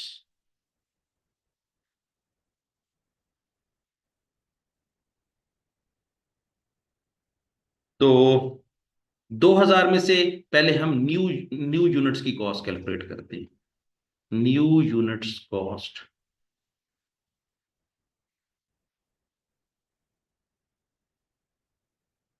अच्छा, आप कहेंगे कि न्यू यूनिट की कॉस्ट को पहले क्यों लिखा है, ओपनिंग इन्वेंट्री को पहले क्यों नहीं लिखा? तो मैं ये बता दूं आपको कि न्यू यूनिट की कॉस्ट को कैलकुलेट करना बहुत आसान है। पहले मैं न्यू यूनिट्स की कॉस्ट को कैलकुलेट करता हूँ। वो क्या है? 2000 में से माइनस कर देते हैं 300 यूनिट्स, तो बाकी कितने बच जाएंगे? New units. और इस न्यू यूनिट्स को मल्टीप्लाई कर देंगे 10 पर यूनिट के साथ। तो आंसर क्या आ जाएगा? 17,000 आ जाएगा। 2000 माइनस 300 और मल्टीप्लाई बाई 10 करेंगे तो 17,000 आ जाएगा। अब हम बात करते हैं opening inventory, cost of opening inventory. Cost of opening inventory. अच्छा, कॉस्ट ऑफ ओपनिंग इन्वेंट्री क्या है?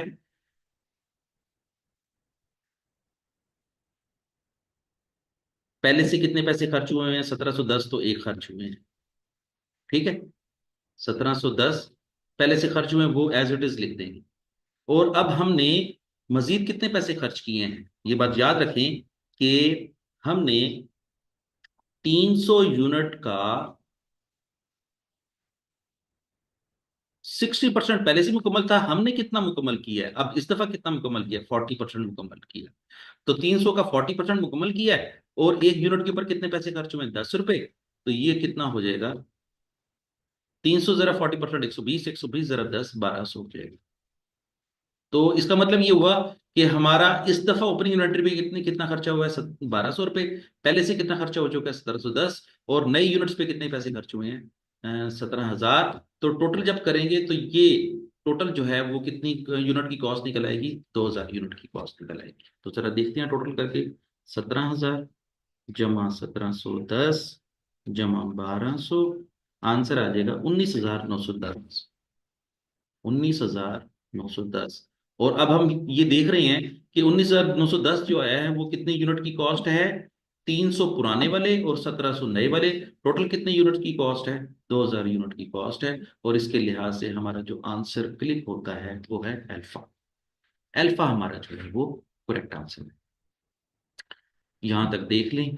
मैंने बड़े आसान से तरीके से इसको सॉल्व करने की कोशिश की है, ताकि आपको भी ये चीज़ें जो है वो आसान लगी और आपकी पेपर की तैयारी के लिहाज से आपको कोई परेशानी ना हो। चले आगे चलते हैं। 171, आप इसको रीड आउट करें, मैं इसको सॉल्व करवाता हूँ।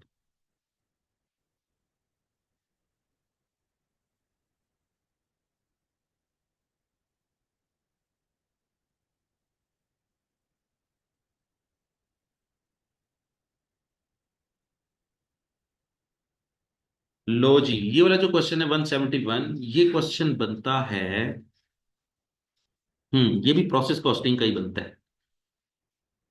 Where produces various inks at its Normanton factory. कोई इंक बनाने वाली फैक्ट्री है।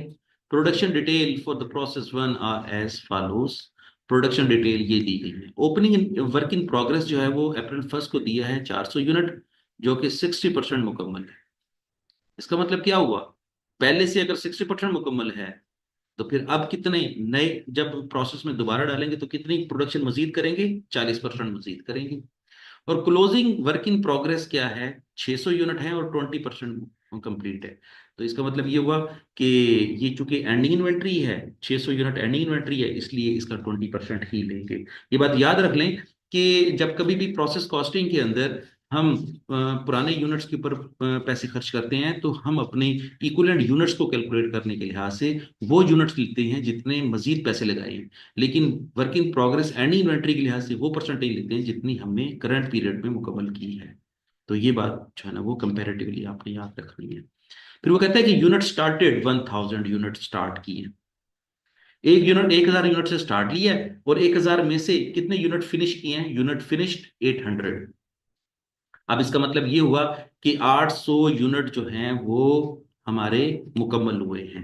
अगर मैं आपसे पूछूं कि 800 में से न्यू कितने यूनिट्स मुकम्मल किए हैं और पुराने कितने यूनिट्स मुकम्मल किए हैं, तो आपका बिला मुबालगा इसका जवाब ये होगा कि 800 में से 400 यूनिट पुराने मुकम्मल किए हैं और 400 यूनिट ही नए मुकम्मल किए हैं। ठीक है। वो जो पुराने यूनिट मुकम्मल किए हैं 400, उसके ऊपर 60% पहले से पैसे लग चुके थे। हमने इस प्रोसेस में सिर्फ 40% मजीद पैसे लगाए हैं। ठीक है। और बाकी जो 400 यूनिट जो नए यूनिट मुकम्मल किए उसके ऊपर मुकम्मल 100% पैसे लगे हैं। ठीक है। तो ये था थोड़ा सा डाटा। आगे चलते हैं। हाँ, the degree of completion quoted related to the labor and the overhead cost, 3/4 of the material are added at the start of the process and remaining quarter added when the process is 50% complete। अच्छा जी, अब यहाँ पे सुन लें जरा। वो कहता है कि जी आपने जो मटेरियल लगाना है ना, तो जब प्रोसेस 75% मुकम्मल हो जाएगा या 3/4 मुकम्मल हो जाएगा, ये लिखा हुआ है 3/4। अगर 3/4 मुकम्मल हो जाएगा तो आपने मटेरियल ऐड करना है। ठीक है ना। 3/4 of the material are added at the start of the process. शुरू में ही 75% जो है ना मटेरियल लगा देना है। ठीक है।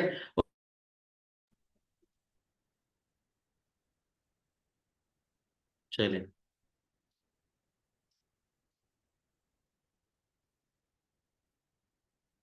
तो हम वहीं से स्टार्ट लेते हैं जहाँ पे हमारा ये रिकॉर्डिंग ब्रेक हुई थी। तो मैं ये कह रहा था कि हाँ, 3/4 या 3/4 of the material are added at the start of the process. जब प्रोसेस स्टार्ट किया जाता है तो उस वक्त 75% मटेरियल लगा दिया जाता है। बाकी 25% मटेरियल कब लगाया जाता है, जिस वक्त प्रोसेस 50% मुकम्मल हो जाता है। जब हम मिड पॉइंट पे पहुंच जाते हैं तो बाकी जो 25% मटेरियल है वो भी डाल दिया जाता है। वो कहता है the company uses the FIFO method of cost allocation. Cost allocation का जो मेथड है वो FIFO यूज करती है। ठीक है। What are the equivalent units of the production for the material in the period। वो कहता है कि जी आपने ये कैलकुलेट करना है कि आपका जो इक्विवेलेंट नंबर ऑफ यूनिट्स हैं वो कितने हैं। ठीक हो गया। अब जरा देखें थोड़ी देर के लिए। हाँ, तो यहां पर मैं कैलकुलेशन कर देता हूँ। इक्विवेलेंट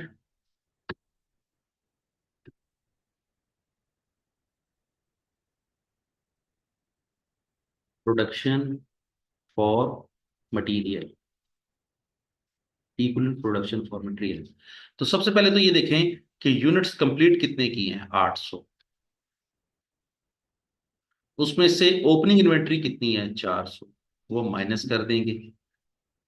ठीक है, तो बाकी यूनिट्स कितने बच जाएंगे, 400 यूनिट्स। ये वो यूनिट्स हैं जो कि हर लिहाज से हमने मुकम्मल किए हैं। तो यहाँ पे लिखेंगे आउटपुट, मैं यहाँ पे मेंशन कर देता हूँ ताकि आपको जब आप नोट करें तो आपको आसान लगे। आउटपुट कितनी है, 800 यूनिट। ओपनिंग इन्वेंट्री कितनी है, ओपनिंग इन्वेंट्री वो कितनी है, 400। और न्यू प्रोडक्शन कितनी है, न्यू प्रोडक्शन, मैं न्यू प्रो लिख रहा हूं, आप इसको मुकम्मल कर लीजिएगा। न्यू प्रो वो 400। और इसमें जमा कर देंगे, क्योंकि हम इकोनॉमिक यूनिट्स कैलकुलेट करने जा रहे हैं। तो ओपनिंग वर्क इन प्रोसेस जितना काम हमने अब मुकम्मल किया है वो हम उसको ऐड कर देंगे। ठीक है, तो उसको ऐड करने के लिहाज से कितने यूनिट्स हैं, 400 का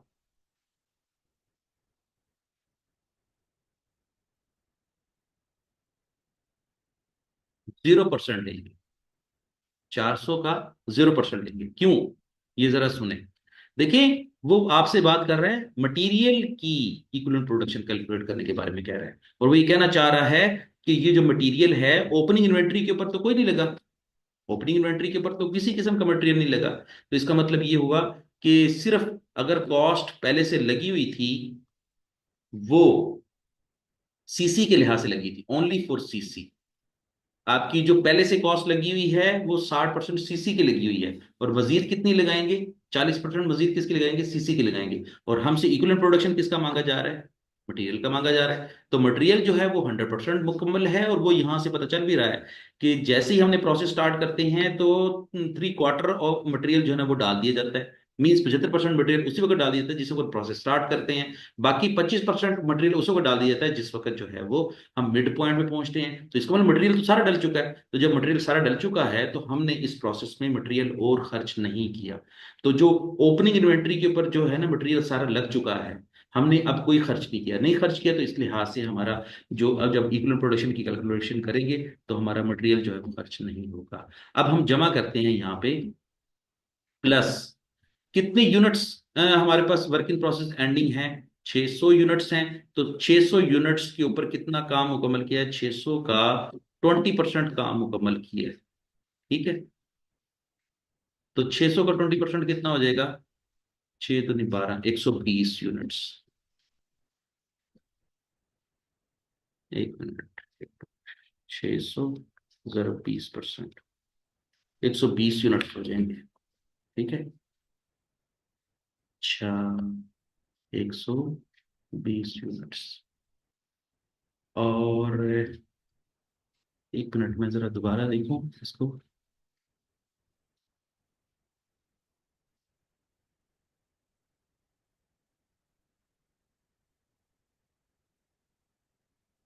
हाँ,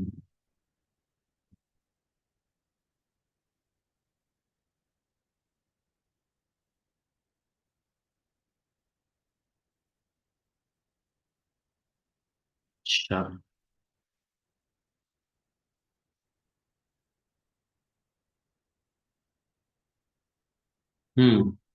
ठीक है। एंडिंग इन्वेंट्री जो है ये आपकी 600 यूनिट्स है, और इसकी परसेंटेज ऑफ कंप्लीशन यहाँ पर मुझसे मिसिंग हो गई। परसेंटेज ऑफ कंप्लीशन क्या है आपकी, 75% जो है ना मटेरियल लग चुका है। यहाँ पे लेंगे 75%। ठीक है, 75% कितना बनेगा, 450 यूनिट। 600 का 450 यूनिट कितना हो जाएगा, 75% यूनिट हो जाएगा 450। और अब हम इसको टोटल करेंगे तो 850 हमारा इक्विवेलेंट नंबर ऑफ यूनिट्स है। 850 का मतलब ये है कि हमने 850 यूनिट्स के ऊपर जितने पैसे इस वक्त तक खर्च हो चुके हैं, हमने 850 यूनिट के ऊपर खर्च किए हैं। ठीक है, मैं जरा इसको दोबारा रिपीट कर दूं क्योंकि मुझे भी परसेंटेज जो है ना वो मिस हो गई थी। मैं आपको दोबारा समझा देता हूँ, ये आपका सवाल मुकम्मल हो जाएगा। हमें कहा गया है कि इक्विवेलेंट नंबर ऑफ यूनिट्स मालूम करें, लेकिन सिर्फ मटेरियल की मालूम करें। जितनी भी कैलकुलेशन करनी है मटेरियल के पॉइंट ऑफ व्यू से करनी है। इसका स्टार्ट ये होता है कि जितने यूनिट्स मुकम्मल किए होते हैं उसको ले लेते हैं। ये जो 800 यूनिट मुकम्मल किए हैं इसके अंदर वो 400 यूनिट भी शामिल हैं जो कि ओपनिंग इन्वेंट्री के हैं, उसको हम पहले माइनस कर देंगे। जब माइनस कर देंगे तो बाकी क्या बचेगा, न्यू यूनिट्स बचेंगे। अब इन न्यू यूनिट्स में वो यूनिट्स जमा करेंगे जो कि जो है ना जिनके ऊपर हमने मटेरियल का पैसा खर्च किया है, और मटेरियल का पैसा हमने ओपनिंग इन्वेंट्री के ऊपर नहीं खर्च किया। नहीं खर्च किया तो इसलिए यहाँ पर जो है ना हम बिल्कुल 0% लेंगे। 0% मीन्स इसको बिल्कुल कंसिडर नहीं करेंगे। लेकिन जो हमारे पास एंडिंग इन्वेंट्री बची हुई है, एंडिंग इन्वेंट्री के ऊपर हमने वो कह रहा है कि 3/4 of the material were added at the start of the process, कि प्रोसेस के स्टार्ट में जो है ना हमने मटेरियल खर्च कर दिया था। इसका मतलब ये हुआ कि इन 600 यूनिट्स पे मटेरियल लगा हुआ है। तो हम इक्विवेलेंट यूनिट्स मालूम ही उन्हीं चीजों के करते हैं जिसके ऊपर पैसे खर्च हो चुके होते हैं। तो चूंकि हम मटेरियल की जो है ना वो इक्विवेलेंट यूनिट्स कैलकुलेट करने जा रहे हैं, तो 600 यूनिट्स के ऊपर 75% जो है ना वो मटेरियल खर्च हुआ हुआ है। वो कितनी अमाउंट बनती है, 450 यूनिट बनते हैं। 400 पहले से दिया हुआ है, 450 और जमा हो जाएगा। तो ये आंसर क्या हो जाएगा, 850 units equivalent number of units बन जाएंगे। इसका मतलब ये है कि हमारे इस वक्त जितने भी पैसे खर्च हो चुके हैं, ये सारे के सारे पैसे 850 यूनिट पे खर्च हुए हैं। चलें, ये देख लें। अब इसके बाद हम नेक्स्ट क्वेश्चन करते हैं।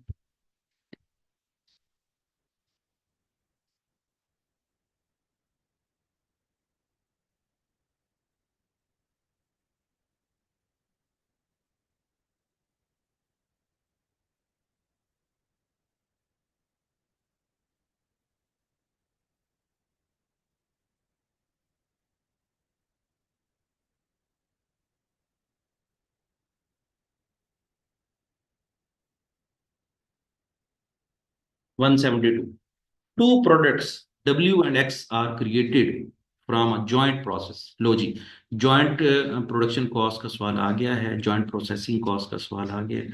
अब इसको हम जो है ना जॉइंट प्रोसेसिंग के जरिए हल करेंगे। Both product can be sold immediately after the split of point. वो कहता है कि जैसे ही जो है ना वो हम मुकम्मल करते हैं, इसको हम उसी वक्त ही बेच देते हैं। There are no opening inventories और work in progress. Opening inventory या नहीं है।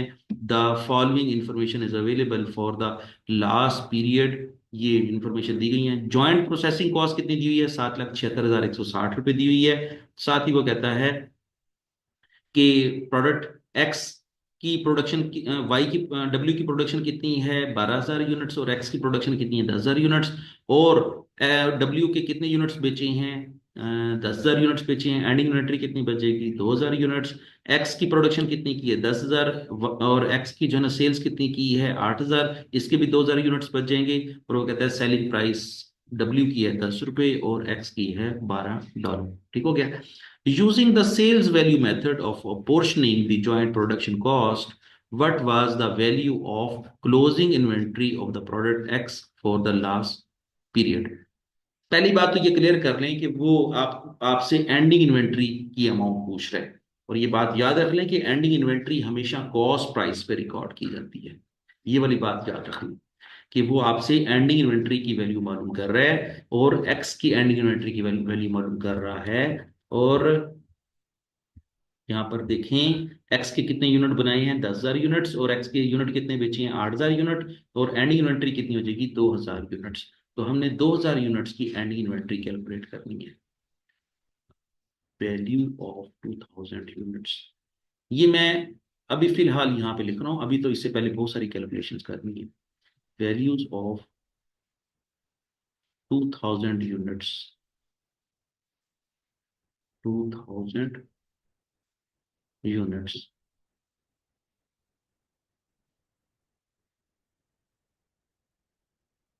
ये हमारा क्वेश्चन है। ठीक है। तो सबसे पहले तो हमने इसकी कॉस्ट को अपोर्शन करना है, और अपोर्शन करने के लिहाज से तीन मेथड होते हैं, और उन तीन मेथड में से उसने एक यूज किया हुआ है। और वो कौन सा मेथड है, सेल्स वैल्यू मेथड यूज किया हुआ है। तो पहले सबसे पहले जो है ना वो सेल्स वैल्यू कैलकुलेट कर लेते हैं। सेल्स वैल्यू, अच्छा, सेल्स वैल्यू को मार्केट वैल्यू मेथड भी कहते हैं। ठीक है। जितने यूनिट प्रोड्यूस किए हैं उनकी सेल्स वैल्यू मालूम करनी है। तो देखें, डब्ल्यू की सेल वैल्यू क्या होगी। डब्ल्यू इज इक्वल टू कितने यूनिट प्रोड्यूस किए हैं, 12,000। एक यूनिट कितने की सेल्स प्राइस है, 12,000 × 10, तो ये हो जाएगा 1,20,000। अगर 12 की 12,000 यूनिट बिक जाते तो कितने के बिकते? 1,20,000 रुपये में बिक जाते। अच्छा, और एक्स के कितने यूनिट बनाए हैं? 10,000 यूनिट बनाए हैं। तो 10,000 और एक यूनिट कितने का बेचेंगे? एक्सपेक्टेड सेल्स प्राइस कितनी है हमारी? वो है 12। तो ये भी बन जाएगा 1,20,000 का। दोनों प्रोडक्ट्स की सेल्स वैल्यू कितनी बनती है? टोटल कितना बनता है? 2,40,000।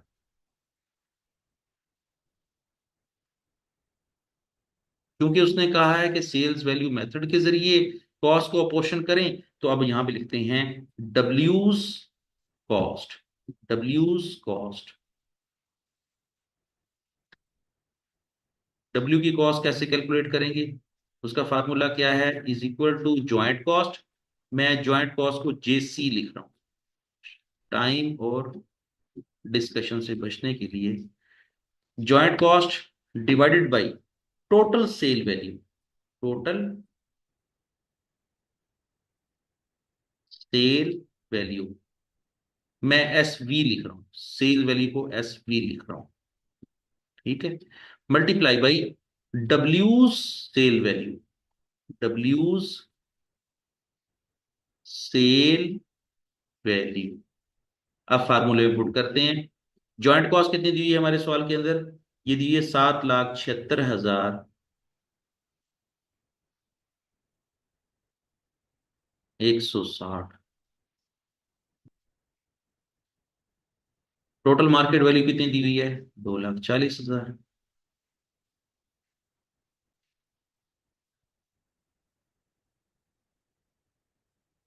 और डब्ल्यू की सेल्स वैल्यू कितनी है अपनी? 1,20,000। 1,20,000 से मल्टीप्लाई कर देंगे। तो अब ये आंसर कितना आ जाएगा? 7,76,160 तकसीम 2,40,000 जरब 1,20,000। ये आ जाएगा 3,88,080। तो डब्ल्यू की कॉस्ट कितनी है? 3,88,080। अच्छा, इंटरेस्टिंग बात ये है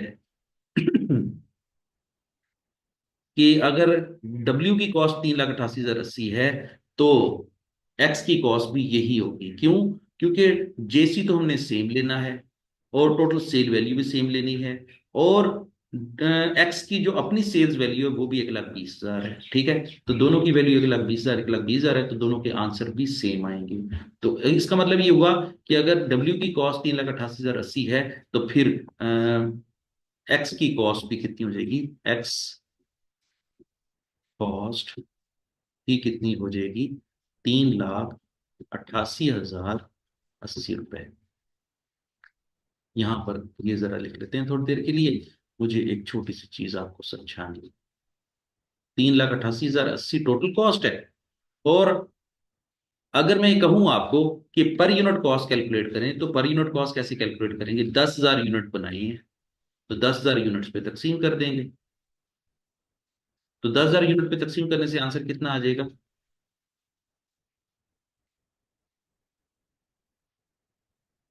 पर यूनिट कॉस्ट आ जाएगी आपकी 38 रुपए 38.806।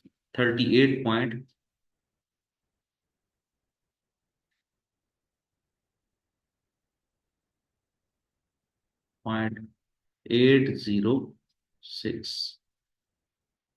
ठीक हो गया। ये है एक यूनिट की कॉस्ट।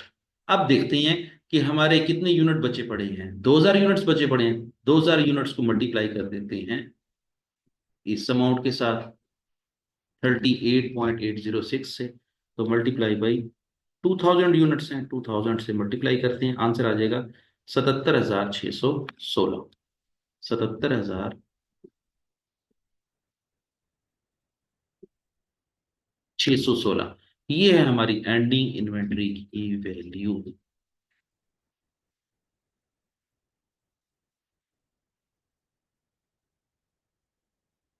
2,000 जरब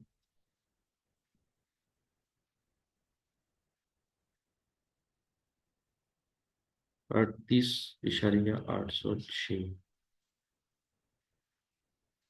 77,612।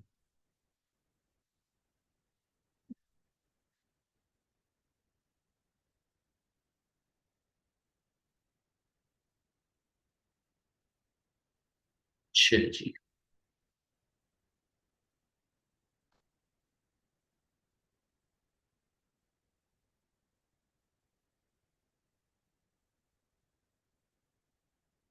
या 1 मिनट के लिए मैं इसको सॉल्व जो किया हुआ है वो भी दिखा देता हूँ। देखिए, ये सॉल्व किया हुआ आपका आंसर ये 77,616। ठीक है, मैंने इसको बड़े आसान से तरीके से सॉल्व किया हुआ है। इसको आप देख लीजिएगा, और इसमें अगर कोई इशू हो तो मुझसे डिस्कस कर लेंगे। ठीक है, चलिए।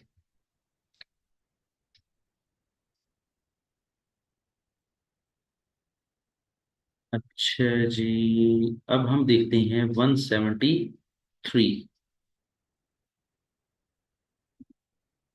173।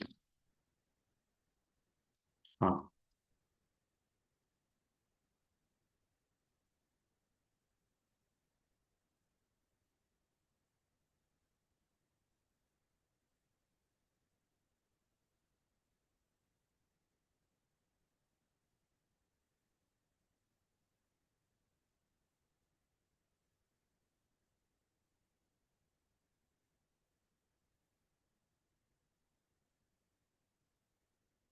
173 में क्या कह रहा है? In process there are no work in process inventories, two joint products J and K are created. ये जॉइंट प्रोडक्ट कॉस्टिंग का सवाल है। ठीक है, information in units related to the last month are as follows.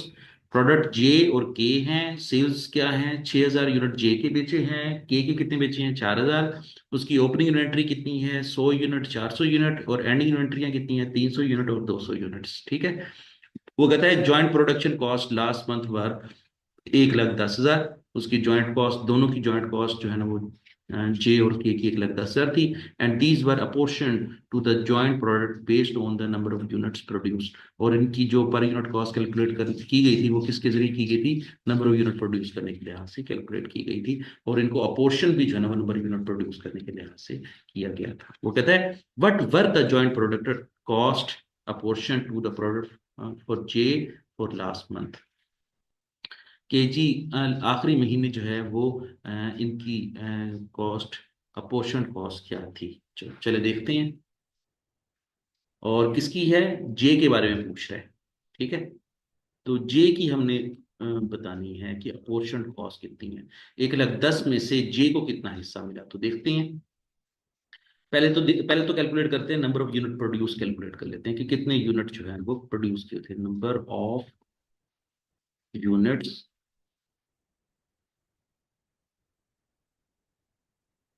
Produced, ये calculation कर लेते हैं पहले।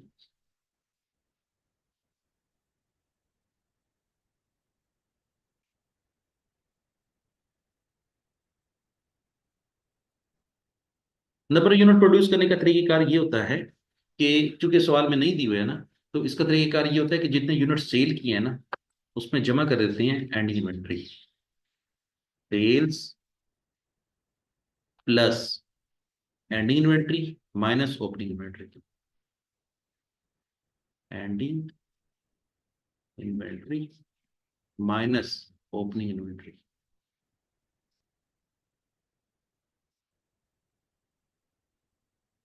सेल्स कितनी दी हुई है? मसलन जे की ही बात कर लेते हैं। पहले जे की बात। सेल कितनी है? 6,000 यूनिट्स। अच्छा, ये फार्मूला आपने याद रखना है। ठीक है, 6,000। एंडिंग इन्वेंट्री कितनी है? 300। और ओपनिंग इन्वेंट्री कितनी है? 100। माइनस कर दी। तो इसका मतलब ये हुआ कि हमने कितने यूनिट प्रोड्यूस किए थे? 6200 यूनिट प्रोड्यूस किए थे। जे के कितने यूनिट प्रोड्यूस किए थे? 6200। अब हम बात कर लेते हैं के की बात कर लेते हैं। के की भी इसी तरह वर्किंग कर देते हैं। के की सेल कितनी है? 4000। के की एंडिंग इन्वेंट्री कितनी है? 200। जमा कर देते हैं। और ओपनिंग इन्वेंट्री कितनी है? 400। तो कितने यूनिट जो है वो प्रोड्यूस हुए? 3800 यूनिट प्रोड्यूस। 3800 यूनिट्स प्रोड्यूस हुए। जब कभी भी सवाल के अंदर जो है वो प्रोडक्शन मिसिंग हो, तो आपने इसी फार्मूले के जरिए प्रोडक्शन को कैलकुलेट करना है। और उसका फार्मूला क्या होता है? सेल्स में एंड इन्वेंट्री जमा कर देते हैं और ओपनिंग इन्वेंट्री माइनस कर देते हैं। इसका मतलब ये होता है कि हमने जो बेचा है और जो हमारे पास बचा पड़ा है, ये हमने जो है ना वो टोटली हमारे पास जो है वो बेचना और एंडिंग इन्वेंट्री है। और अगर मैं ये कहूं कि करंट पीरियड में कितनी प्रोडक्शन की है, तो ओपनिंग को माइनस कर देंगे तो वो करंट प्रोडक्शन आ जाएगी।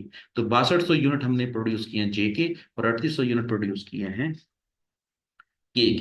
अब वो हमारे से सवाल क्या पूछ रहा है? वो कहता है what were the joint production cost apportion to the product J. J को कितनी कॉस्ट मिली? तो बड़ा सिंपल सा तरीका है उसका, देख लेते हैं। जेस कॉस्ट यहां पे लिख लेते हैं, is equal to joint cost. ये जे की कॉस्ट नहीं है, ये जॉइंट कॉस्ट है। Joint cost divided by total production. Total production. अब टोटल प्रोडक्शन क्या है? दोनों और यूनिट्स की अमाउंट को टोटल कर देते हैं। 6200 जमा 3800। टोटल प्रोडक्शन में प्रो लिख रहा हूं, ठीक है, multiply by J's production. J production. J production. अब देखिए जरा, टोटल कॉस्ट कितनी है? 1,10,000, जिसको हम ज्वाइंट कॉस्ट कहते हैं। टोटल प्रोडक्शन कितनी है? 6200 जमा 3800, 10,000।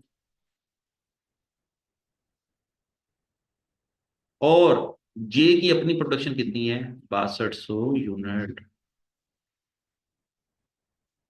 तो इसको जरा सॉल्व करते हैं। 1,10,000 तकसीम 10,000 जर 6200 यूनिट, तो ये आंसर आ जाएगा 68,200।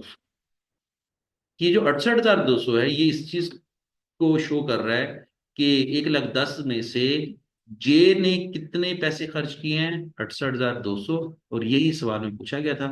और इस लिहाज से आपकी ऑप्शन डी, ऑप्शन डेल्टा जो है वो लॉक होती है। चलिए जी, ये सवाल भी हो गया।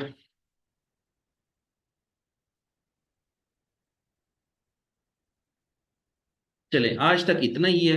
मैं आपको नेक्स्ट सेशन में बाकी क्वेश्चन भी करवा दूंगा। और इस तरह ये आपका टॉपिक जो है वो एमसीक्यूज जो है वो मुकम्मल हो जाएगी। तब तक के लिए मुझे इजाजत दें। अल्लाह हाफिज।